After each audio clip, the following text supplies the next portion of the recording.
technically, realistically, in our experience, we don't experience future ever. There is no tomorrow. Like literally, there's no tomorrow in as of right now, because all we live in is right now. That's all we can experience. We have memories of the past, but guess what? We can't go back that way.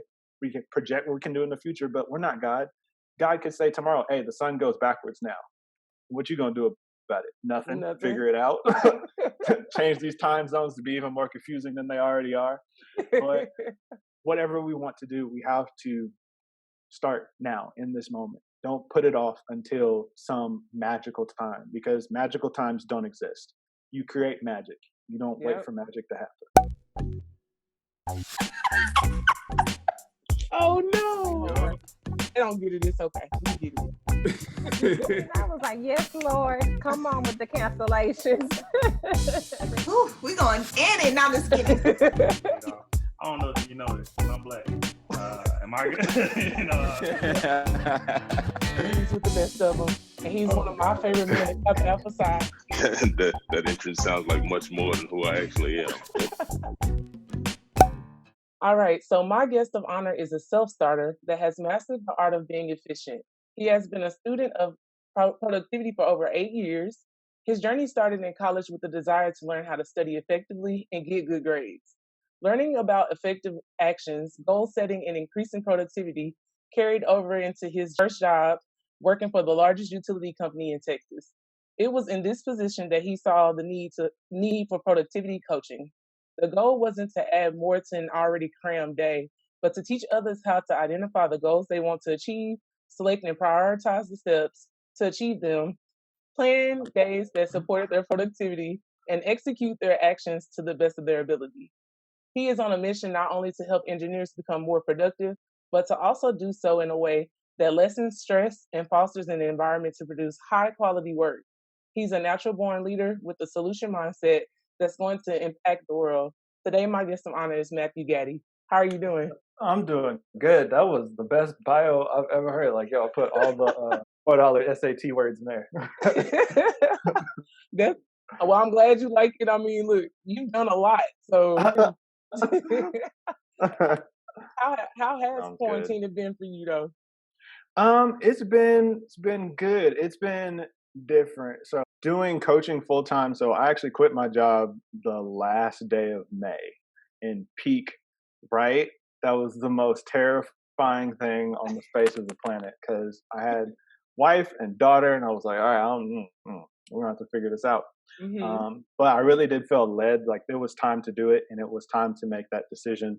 And there were some clauses in my contract that I had signed at my job that I did not like, and I wanted to make sure that if I signed it, I wanted to make sure that I abided by it.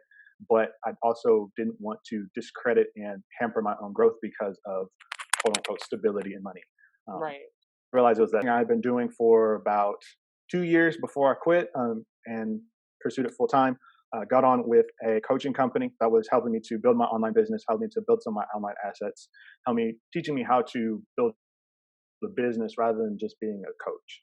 Because I quickly learned that those are two completely different things. Building a business and being a coach are two completely different things. So having someone to help me and guide me through that has been great.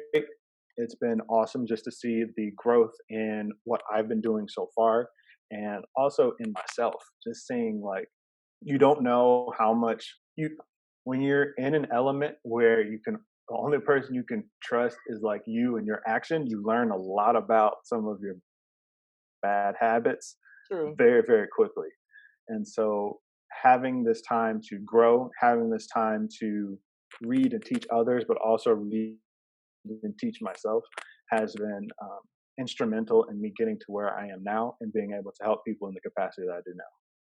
Wow, that's awesome. Like, I noticed that you said that it started when you were working for the utility company. But what do you feel like really was the one thing that made it like, I have to do this? Like, this is something that I feel like is needed. Like, how did you know that that particular lane was what you wanted? Two things happened. Very high profile position, and this high profile position didn't fit with where I wanted to be at my job. So you're a disgruntled employee, and everyone can see how disgruntled you are because everybody sees you now.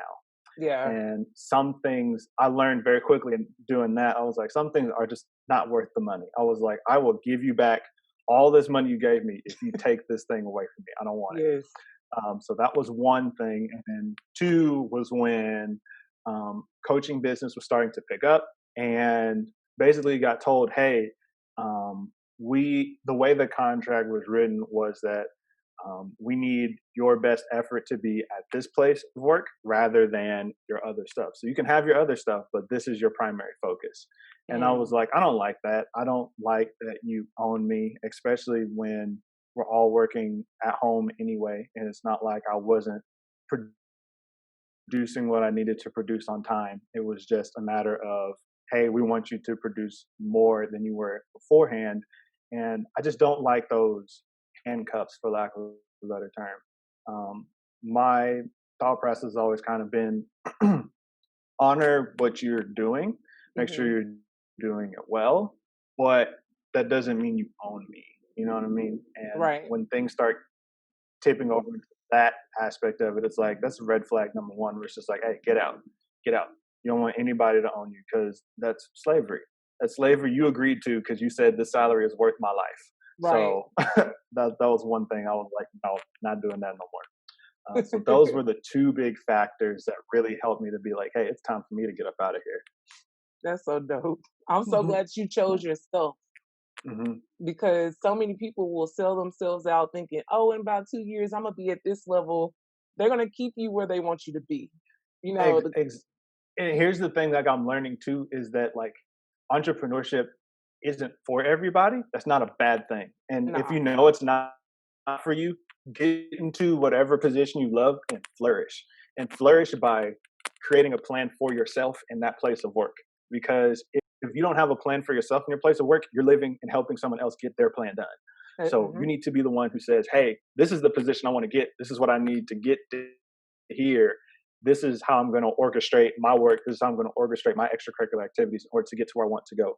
Because if you don't, work is designed, especially now that things have gone online and you're not expected to be, because we have more continuous access to people via internet, you're expected to be like, hey, it's between your work hours, you have internet, I should get a response because of that. So if you're not one that's willing to set these boundaries and say, hey, this is how I operate, and this is how I don't operate, you will get used all the way up. You'll be good for nobody. You'll get off work and be so tired. It's like, I can't pursue my own passions because I am mentally, physically, emotionally, spiritually exhausted. Absolutely. And that's not a position you want to be in ever in life, unless it's towards something that you know that you have chosen to be exhausted for. Yeah. I'm a firm believer in everybody is not meant to be an entrepreneur. It's not the easiest thing in the world to do. It sounds nice because, that's the it thing right now, but it's not for the weak. I will say that. No. Oh my goodness. When you first start, everybody's like, being an entrepreneur is going to be the hardest thing you've ever done in your life, like ever in life. And at first you hear it and you're like, how hard could it be? It's work and I'm helping people. It should be fine. Nah, bruh. No. Until you realize that, it's been, 3 weeks and you've sent out so many emails and talked to so many people. And not only have nobody said no, nobody's responded to you. Yes. And and you're out here just yelling in the social media ether, thinking that you have the greatest product. And so that toughness and that grit and that perseverance really does pay off. And just listening to your target audience is like the biggest thing. Absolutely. So figuring out, what do people really want? You have what you think people want, but what do they really want? Because nobody wants to work out until they start working out, and then you get like stuck with it. You know what I mean? So learning how to make whatever you're offering appeal to the target audience and selling what they want, but then giving them what they need in order to get to where they want to go. That's one thing, a big thing that you have to learn. you have to learn to talk to people the way they want to be talked to and listen Mhm. to people so that you can put what they're actually wanting into your product rather than you coming down from on high and saying you need this. Right. You gotta make them think it's their idea. Exactly. Exactly.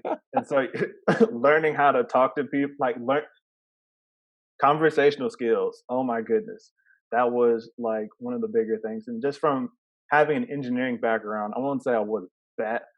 I was not as good as I could be at talking to people, let me put it that way.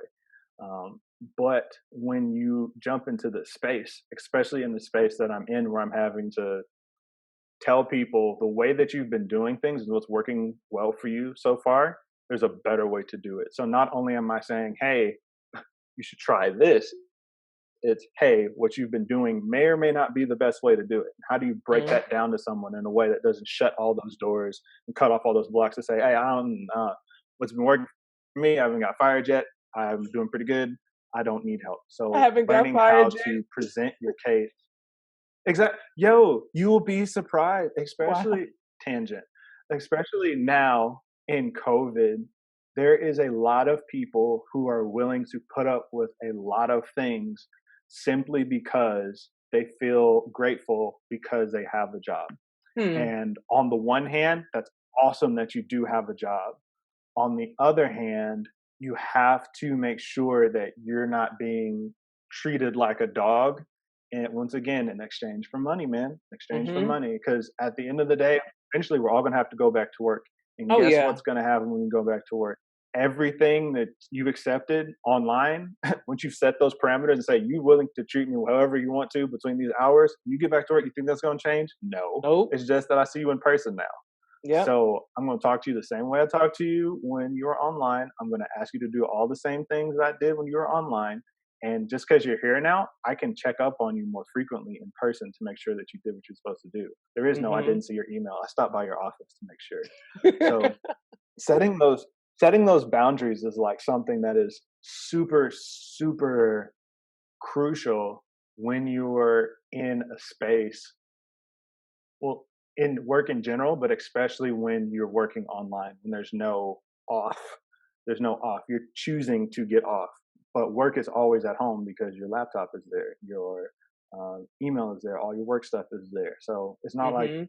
you're leaving the office. Your office is already there. So having those defined cutoff periods is something that you really have to put in, because if not, they'll keep getting pushed back and back and back. And now you're doing emails at Absolutely. You definitely have to set dinner. boundaries. Definitely. Speaking of setting boundaries, Hmm. being a coach, I feel like we have to do that for ourselves. And I think that our coaching style says a lot about how we try to teach our clients how to do that. So tell me a little bit about your coaching style. Like, what do you love to do? I I like to explore things with people, Mm-hmm. and also the way that I look at it is there's, especially in the productivity space, there's principles of productivity that's going to apply regardless if I teach it, if you teach it, if my wife teaches it, my daughter teaches it, whatever. Let's present a principle and let's talk about what this looks like in your life. Like a principle might be identifying what your goals are. Okay, cool. That's something you should always do. You should always identify what your goals are. Now let's talk about this. Where do you want to see yourself in 5 years? There is no right or wrong answer. This is your goal. I don't care. It's as blunt as that is, I don't care. If your goal is to be, you know, what do I want to say? If your goal is to only move up one level in your job, that's fine. That's great. Because guess what? You determine that. And for better or for worse, if you achieve that goal, can't blame anybody but you. That's no big deal. That's what you want to do. We've helped you get there. That's what you want to do. No big deal. If your goal is to become CEO in 20 years, that's also great. Let's identify that goal. Let's explore that. The way that I try to explore it is that this is the principle. We're not going to change the principle for you. I'm sorry. We're not going to change it for you. But what we can do is change and adapt the principle to fit into your life. Let's talk Mm-hmm. about your life. What does your work look like now? What are types of tasks are you doing now? Are you mostly on the phone? Are you mostly on email? Are you mostly doing Zoom calls? What does that look like? And adapting that particular principle to the way that you work. Cornerstones don't change Mm-hmm. ever.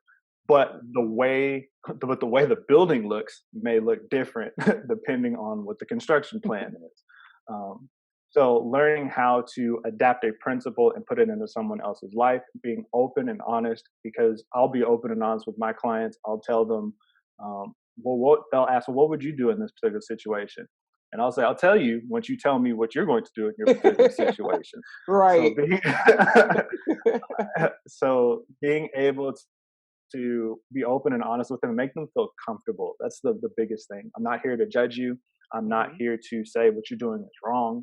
I'm here to simply provide an alternate point of view. And if you choose to listen to what I'm saying, that's great. I mean, if you do, great. If you don't, let's talk about why. Why was this difficult? What were some of the blockages that you were having? What was some of the resistance you were having around this particular blockage? Rather than just saying, oh, you were wrong, don't do this, bad boy, whatever. Because when you do that to people, it shuts them down. So being as open and honest as possible, not trying to talk all the time like I'm doing answering this question, but You're making fine sure though. that they have a space, making sure they have a space where they can feel heard and where their opinions matter. So a lot of times people feel like their opinion matters. They feel like everyone else's opinion of them matters, but their opinion of themselves and where they want to go does not matter. So when you're able to sit down and talk to someone and just say, hey, this is about you exclusively, that's something that can really open up people to what you have to say and make them feel even more comfortable because this person is here to help me. Right. I believe that self-image plays a huge role in the way that people choose to create their goals or like the benchmarks they set, everything. It has a lot to Mhm. do with that. And I wanted to ask Mhm. you for you to tell us a little bit about your background and how you Mhm. feel like it's impacted the person that you are now today. Okay, wow, that's a deep question. So go all the way back. So I went to first grade. I was homeschooled second grade all the way through senior in high school. So when I got to college, I understood like the studying portion of college, but I didn't Hmm. understand like it was a lot of people, man. My Hmm. school had like three people in it, and one of them Wow. was my mom. So, uh, That's yeah, being that's a in that transition. particular situation, yes, it is a transition. Not to say like it wasn't to say like I'd never had time to interact with people or be social with people. It's just that this is a different environment for me.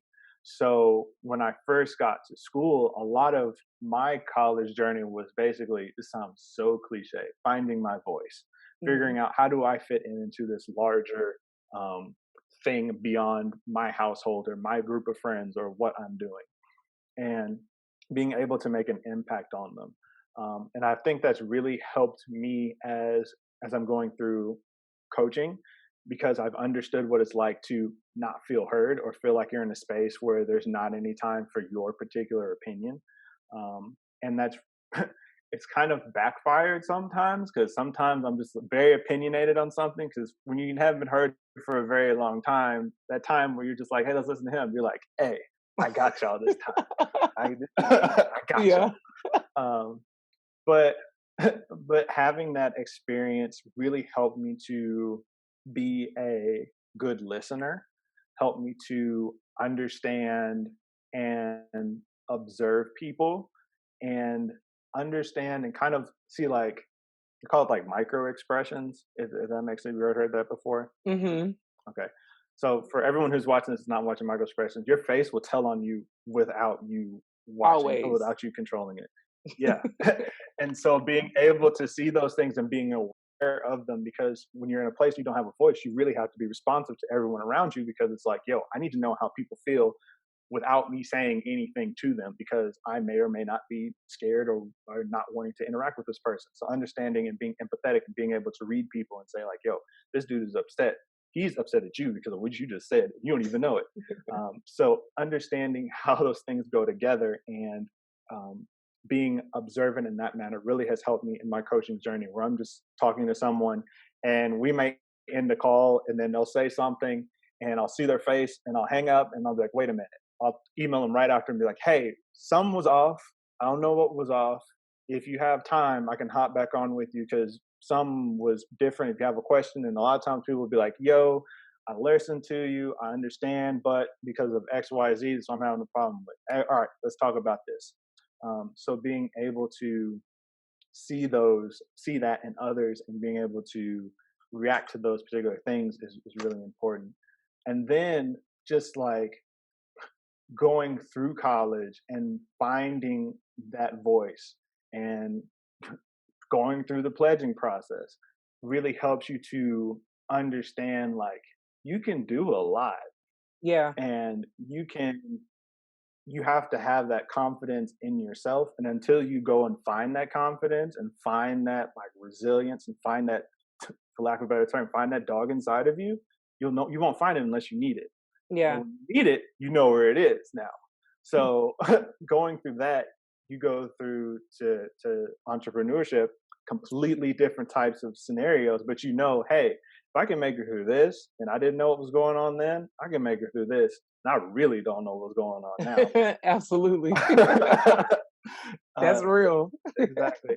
Just doing that, trusting your family, praying, trusting God. If you ever want to get your relationship right with God, quit your job. And put stuff together by yourself. Absolutely. So that's really been like a couple things that have really helped me to be who I am today, and have helped me in where I am now, and will help me as I continue to go forward. Sounds like empathy is a big tool that you use, because you're able to like understand and feel. That's a gift. That's not something that everyone has. So the fact that you're able to do that is a blessing, like for real. It is, but the dark side to empathy is, and you have to be, for those that are empathetic, one, like you said, it's a very special gift. Yeah. On the other side of it, you have to make sure that you're not embodying others' emotions. Because I know that about myself.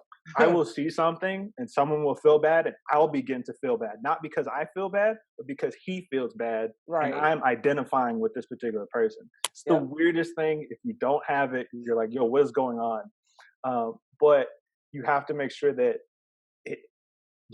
once again, there's boundaries to your empathy. Understanding like I can empathize with you without feeling the way that you do.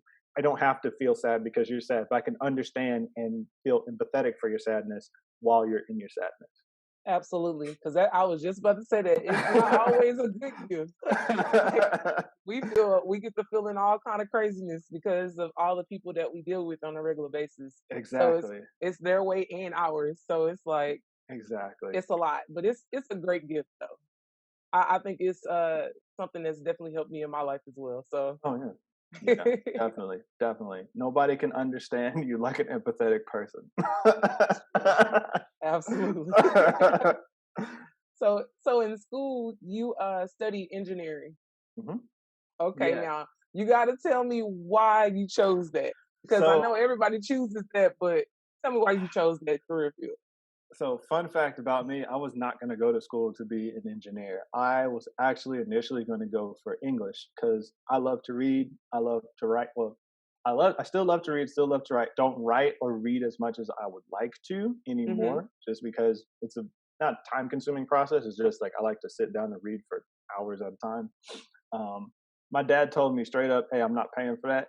So, oh no, I became an electrical engineer, but it worked out pretty good because one, it kept me occupied and I didn't get in trouble because too much free time in college is not always a good thing for me anyway.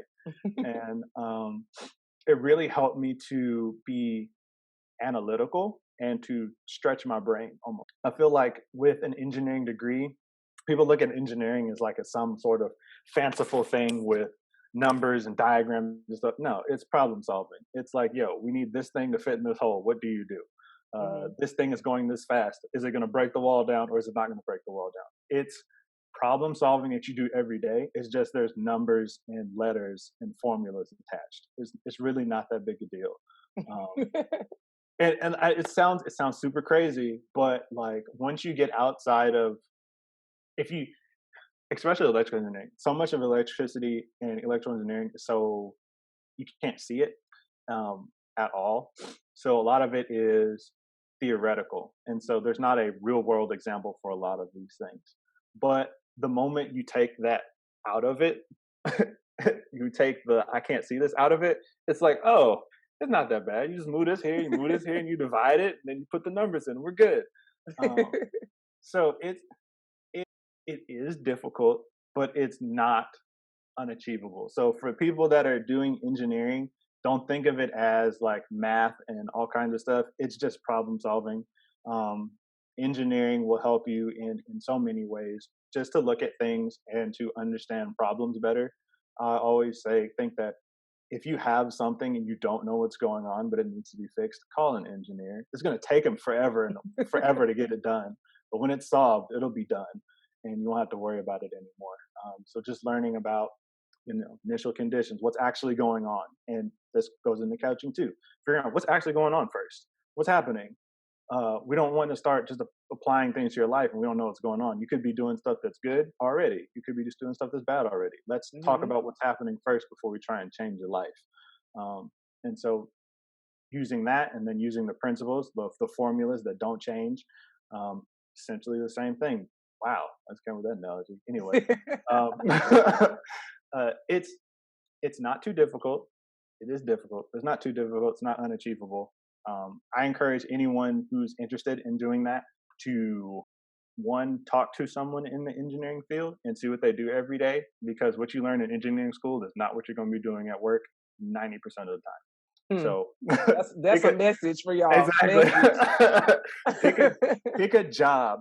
Don't pick an engineering degree. Pick a job, and then do what you need to do to get that particular job or wherever you want to be, and then work backwards from that, rather than going to mechanical engineering school and being like, oh, I did this, but I needed electrical to get here. Don't do that. You just wasted 4 years of your life, and you have to spend more time learning, trying to get over to that position you wanted, rather than just starting from there and working backwards. Reverse engineering, guys. Exactly. I'm telling you, that has been a story of my life. I feel like that's a philosophy that I live by. Reverse engineer that thing so you can get there. Exactly. It helps so much. And you don't get lost in, I always tell my clients, don't get lost in the sauce. Yeah. You understand, this is where I want to be at. So why not start there and work backwards and just start walking in a random direction and then hoping you get to your destination. You don't do that when you're trying to go someplace in your car that you've never been before. You don't get in your car and try to go to, Wyoming and just start driving. You put it in the GPS. You put your end destination in, and then it calculates that bad boy backwards. Absolutely. Do that with your career. You need a target. You got to have a target. Exactly. You have to. Without a target, it's just aimless action. Don't do that. Yeah, that's how you get yourself in trouble. You talked a little bit about your business, and I want you to tell everybody more about what you do, why they should want to have a coach to help them with that area of their life. Okay. So my business helps ambitious engineers achieve their goals by creating productive days. So we do this through a 4-step framework. First is identifying the goals that you want to achieve, like we talked about, reverse engineering, selecting the tasks that will help them achieve that goal, figuring out what steps do I need to take to get here, once again, reverse engineering, planning those in their day. This is the key point as an aside to this. Plan your days in advance, everyone. Please plan your days in advance. It will give you so much more control over your day. Even if your day doesn't go according to plan, you have a plan to operate from. You can move things around instead of trying to find time. You will never find time. Put time in your calendar, you'll be able to do it. So it's an aside for free. So planning their work days around these tasks. So planning time each and every day to work on these tasks that will help them get to the goals that are identified, and then execute. Making sure that when they're working on these goals, they're working on these goals, working on these goals only. This isn't a time to be multitasking. This is a time to be distracted. Insulating themselves with time blocks and making sure that whenever they're working on those particular tasks, they are putting forth their best effort. And when they're putting forth their best effort in a distraction-free environment, they're able to produce the highest quality work that they can. So why should people get a coach? Because it's hard to see the system when you're in the system. It is very hard for you to see what your life is, what your habits are, what you're doing each and every day, if you're the one living your life. And so sometimes it's great to have an outside perspective to say, hey, you may think that doing X, Y, and Z activities is going to get you to where you want to go, but let's look at this based upon the goals that you've talked about. Let's plan this out. If you're always doing this activity you're always doing, what is the logical conclusion for you to, what's the logical conclusion? All right, does that match up with the goal that you had identified? If the answer is yes, great. Let's keep on doing it. If the answer is no, all right, let's look at the goal and let's work backwards. Let's replace this activity you're working on with this, because this is what you want. This is just what you've been doing. It's a great way to, it's almost like a mirror. I've never seen my face with my own eyes before without some instrument. And so a coach can be that mirror to show you your face and be like, this is what your face looks like. If you don't have a coach, it's not impossible to see your face, but it's a whole lot more difficult to see what you're doing each and every day and how that's infecting you.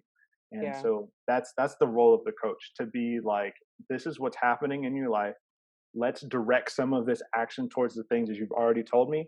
And now let's just see how this works along the way. A coach is there to support you. A coach is there to tell you what to do. A coach is there to say, hey, whatever you want to do, let's do it. You're here for a reason. Let's figure this out. I'm going to show you what you are doing and what you could be doing. And it's up to you to decide at the end of the day. Because if you have a booger hanging out your nose, I mean, the mirror doesn't say you have to get the booger out your nose. The mirror doesn't say anything. The mirror just says, you have a booger in your nose. Now, whether you want to get it out, get you a tissue, that's up to you. But I'm letting you know that, you need to take care of something. So that's pretty much what a coach is, just being a mirror and showing people what some of the effects of their actions are and talking them through that process. And letting them know what's possible. Exactly. Because sometimes we discount ourselves because we feel like people are intrinsically better than we are in this moment. And I think that if we watch enough TV and enough news and enough media, we find out that everybody is people just like us. It's just that they took different steps and did different things than we did. But guess what? If they can be on TV as messed up as they are, guess what? You could be on TV, because some people on TV have the same problems as I did. Yeah. So don't discount yourself because you feel like you're not worthy or you're not competent. It really is about, what actions are you taking each and every day? Are you moving in the directions of your goals? Are you moving away from the direction of your goals? Being honest with yourself. If you're moving forward, great. Continue to move forward. What other ways you can move forward? How can you move forward faster? If you're moving away from your goals, what do I need to stop doing? What do I need to start doing? What do I really want to get out of life? Because I really do believe whatever you select and whatever you want to do and whatever you work towards are the things that you achieve. It may take you 10 years, it may take you 20 years, it may take you 6 months. But guess what's going to happen if you don't move that way?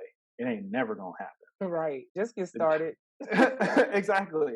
Time is going to pass regardless. Might as well use that time that you're going to be experiencing in a way that's going to serve you in the future.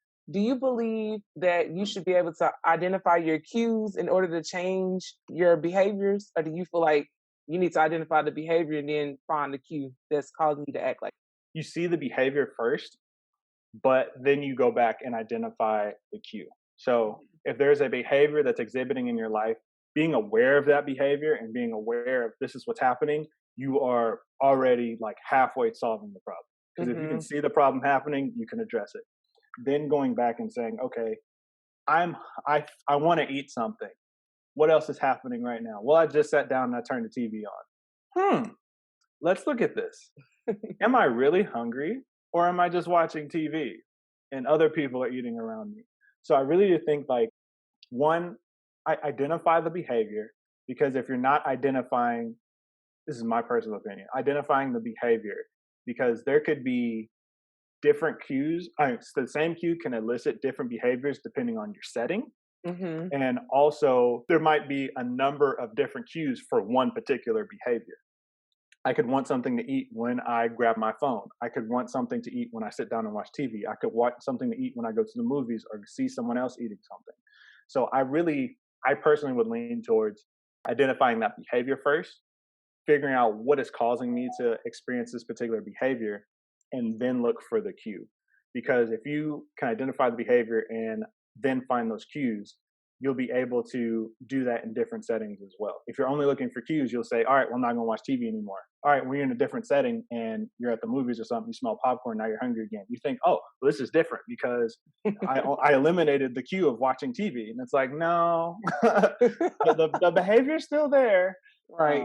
So that would be my thing, is I talk my way through that on call. I would say identify behavior first and then find your cues, and then begin to be aware of the behaviors when they manifest themselves in different areas of your life to figure out what your cues are.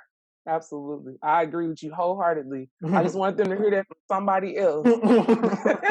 Honestly, I'm being real with you. I'm telling y'all that I wanted them to hear it from somebody else other than me. Awesome. Look, Um, hey, is there anything else you need me to agree on? You can put it in the chat. I'll Look. make sure I say Put it in the it. chat. Right.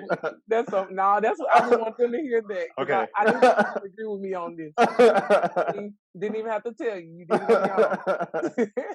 Right. Oh, I wanted to ask you also, like, when you're building a business and when you're trying to do something different, there's different time amounts for that. Like, for some of us, it takes 10 years, like you said earlier. For some people, it's like a 1 year thing and it just goes. But dealing with that process is difficult at times because you have to check yourself a lot. So, how have you been using this time to balance yourself? How do you deal with this process of building? Two things: trusting God and trusting the process.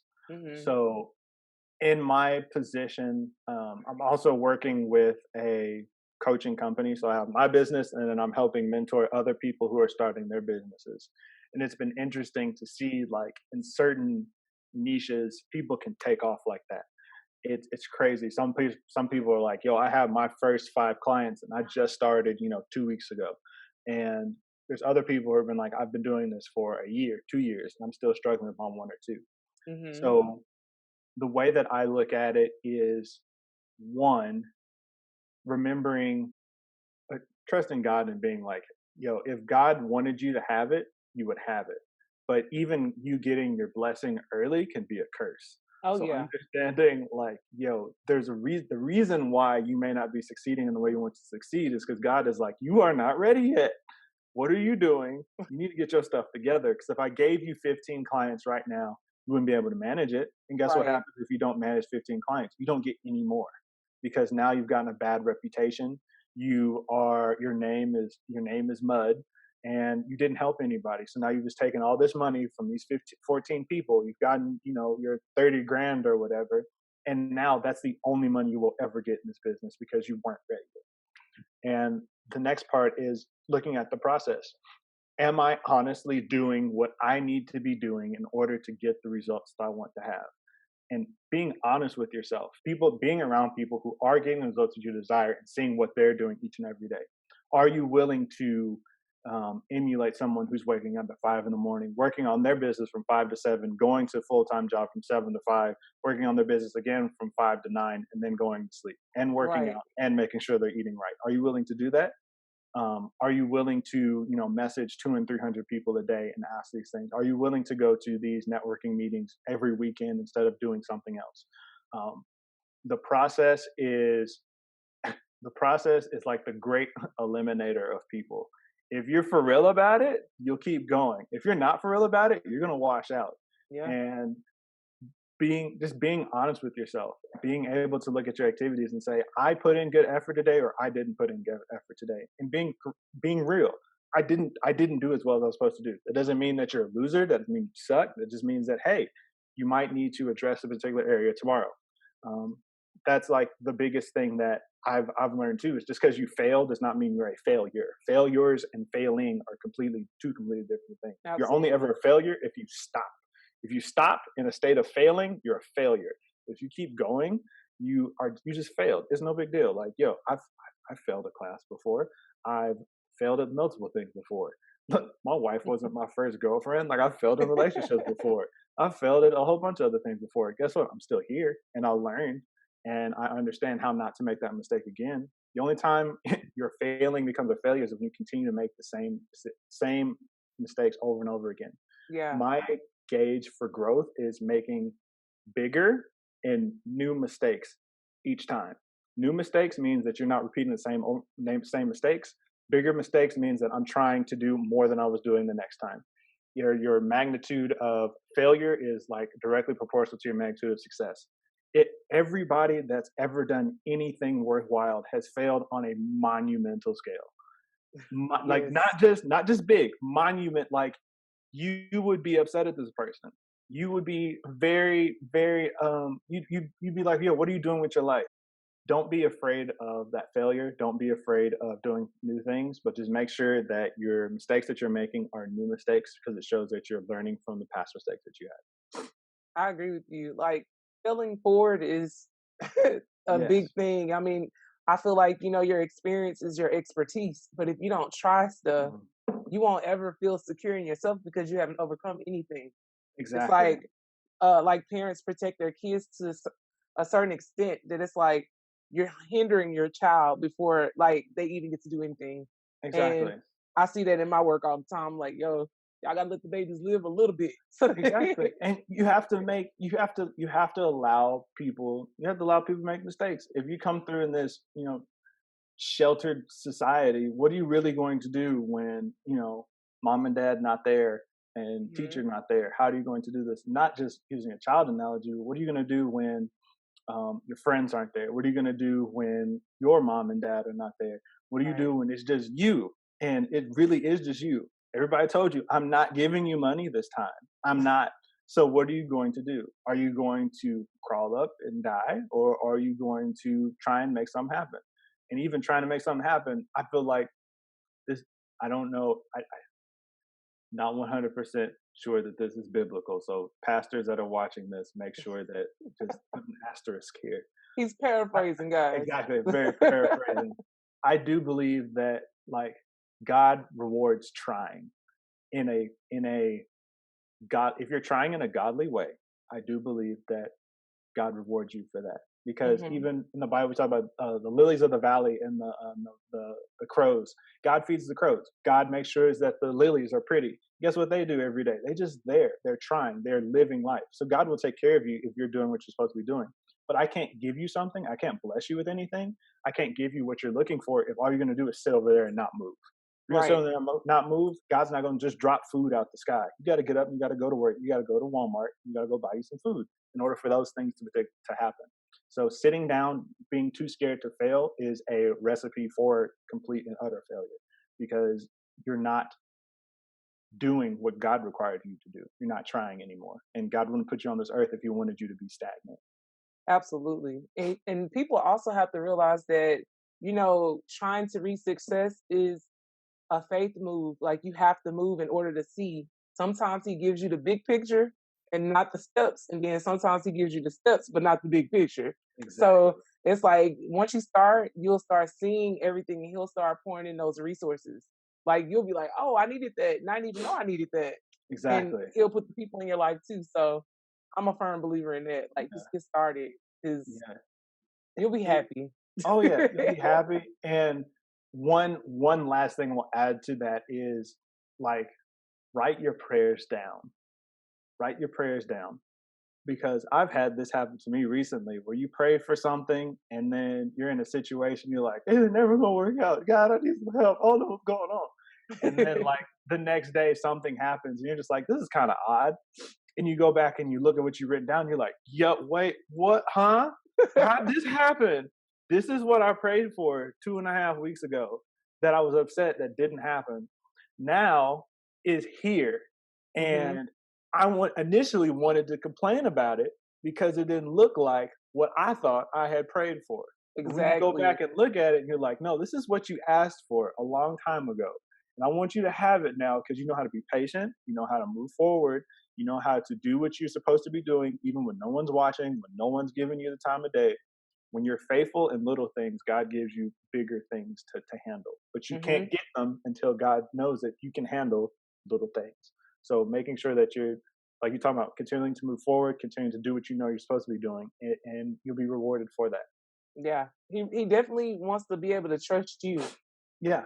Yes. So he God wants to be wants able to to give trust you stuff. we just delay the process so much. Exactly.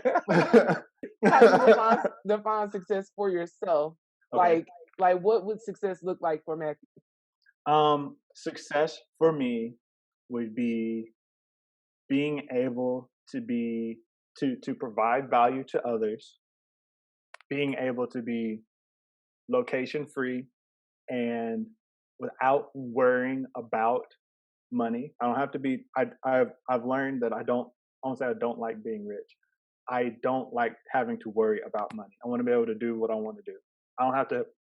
I don't have to have $17 kabillion to do that. But being able to walk in the being able to walk in the purpose that God has put for my life, and making sure that the people around me are blessed because of what I'm able to provide to them.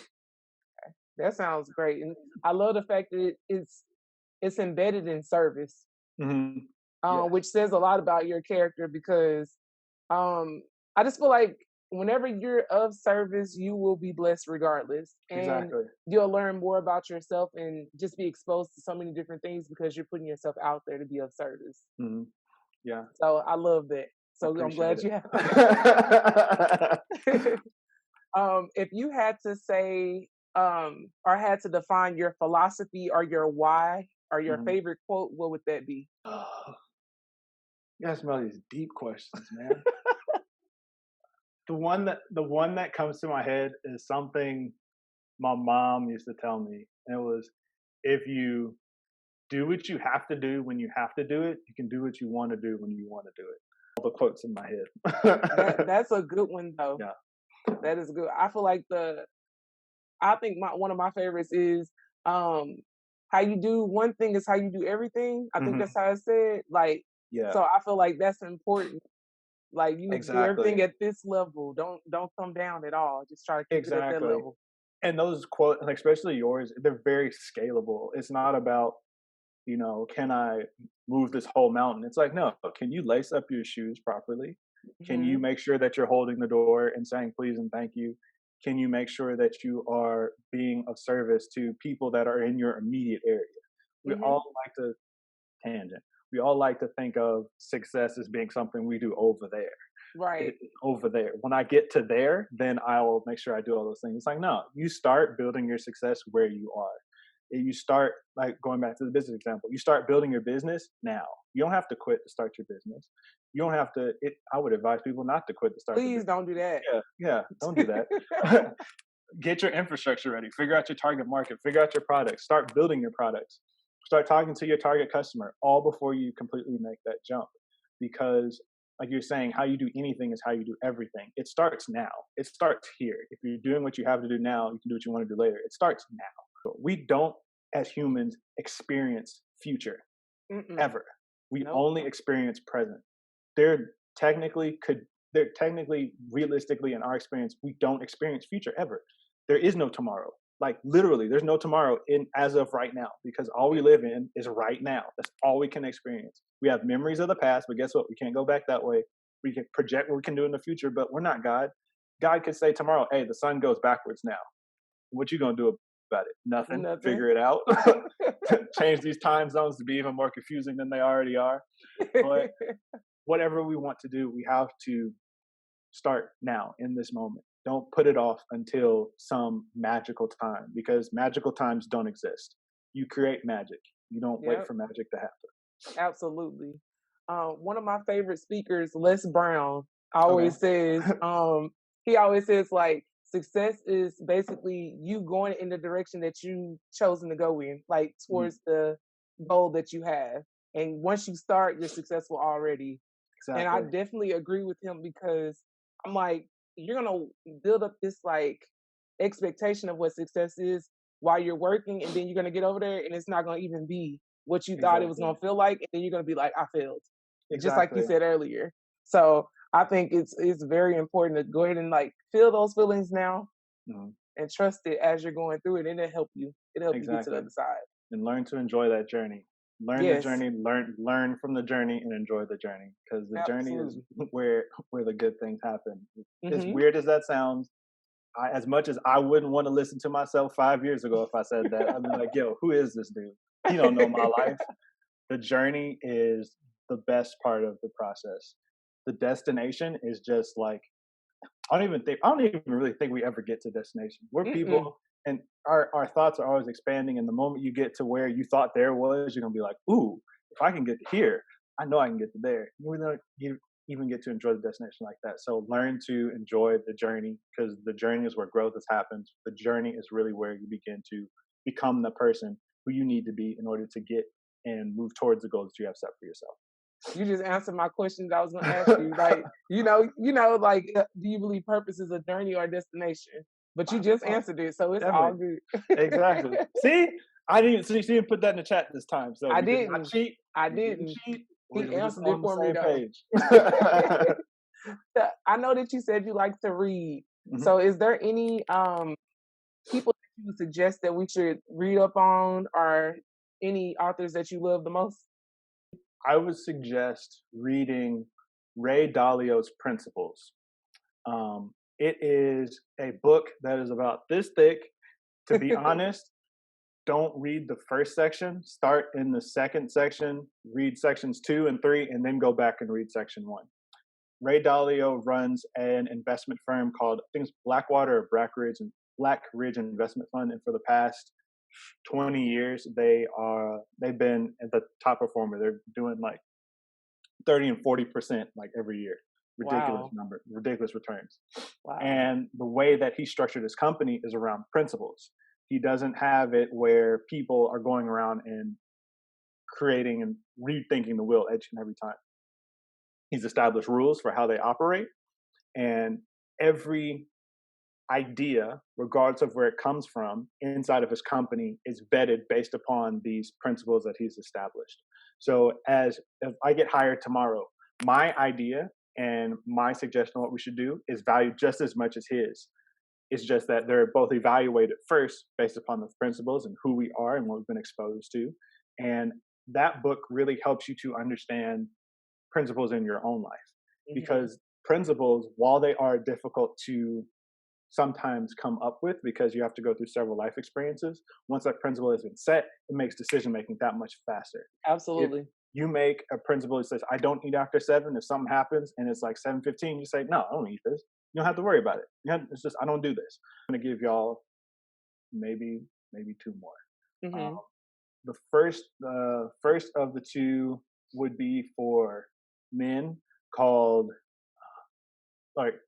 for men, it would be called The Way of the Superior Man by David Data. It really talks about what it means to be a man, how you can begin to improve yourself as a man, and how to be high value and how to like interact with women on like I don't want to say like a spiritual level, but understanding the give and take between the 2. We're complementary beings. So understanding, how do we complement each other?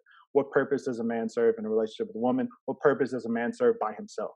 And that's something that I would really encourage everyone to do, even if you're not looking to be in a relationship right now or not in a relationship right now, utilizing that time to say, what should I be doing now in order to become who I want to become, regardless of if this partner comes or not? What should I be doing? Because don't be waiting around for something that may or may not ever happen. How can I continue to build myself? And the very last one would be Think and Grow Rich by Napoleon Hill. It's a super staple in the personal development space. It's probably one of the first 2 or 3 books I read, and when I started being like, let me be intentional about making myself a better person, really opened your mind to some of the tactics that go into growth and you becoming who you want to become. It is a little antiquated. Some of the examples are all like, from 1920 something, but the principles that they're talking about still apply. They're still principles that apply in 2020, as crazy a year as this is, as they did in 1920, after the Depression. Yeah. So those 3 would be the top 3 I can think of right now. Okay. My encouragement would be to everyone, whatever you're interested in, find a book about it. Because as different as we all are, there's someone who's written a book about whatever you want to know about. Absolutely. Read the book, because you can read, books are a culmination of someone's experience. So you can take 20 years, whatever it took this person, 20 to 30 years, especially if it's like an autobiography or something, those are the best. This person lived for 87 years. Their entire knowledge of 87 years is curated, boiled down to the most important points for you. And all it's going to take you is 4 hours to learn. You can get 87 years of good information in 4 hours. Wisdom. That's better than the stock market. Stock market returns aren't that good. So whatever you're interested in, whatever area you want to grow in, find a book about it, find multiple books about it, read about someone who agrees with it, read about someone who doesn't agree with it, come to your own decision. And just having that information in your head, even if you don't consciously memorize it, it will affect your decision making and move it more in line to what you've read. So that would be my encouragement for everybody. My last question will be: Mhm. if you knew then what you know now, would you change anything?